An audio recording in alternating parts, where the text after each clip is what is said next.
देवेंद्र फडणवीस, तुम्ही गृहमंत्री म्हणून सपशेल अपयशी आहात।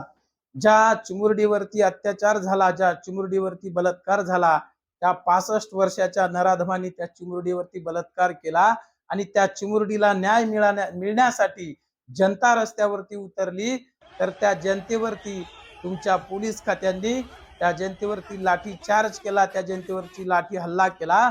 संविधानाने आम्हाला न्याय मागण्याचा अधिकार दिला, आम्हाला आंदोलन करण्याचा अधिकार दिला। ते आंदोलन चिरडून काढण्याचा प्रयत्न तुमच्या पोलिसांनी केला।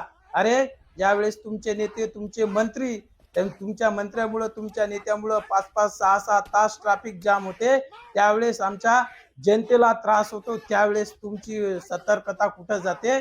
आणि देवेंद्र फडणवीस, त्या नराधमाला फाशीची शिक्षा व्हावी, त्या नराधमाला शिक्षा व्हावी म्हणून या महाराष्ट्रातली जनता रस्त्यावरती उतरली।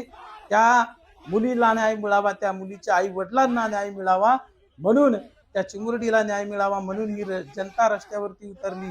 पण या देशातली न्याय व्यवस्था ही कैकांची रेखेली झाली, ही संसद देखील हिजड्यांची हवेली झाली। मी माझ्या व्यथा मांडू कुणा पुढे, ही संसद भ्रष्टतेने रंगीन झाली आणि या महाराष्ट्रामध्ये तुमच्यासारखे मुख्यमंत्री, तुमच्यासारखे नेते दळभद्री नेते आहेत म्हणून सामान्यांना न्याय मिळत नाही। आया बहिणीवरती बलात्कार होतात, या हरामखोराला सजा झाली पाहिजे आणि या सरकारचा सुद्धा मी जाहीर निषेध करतो।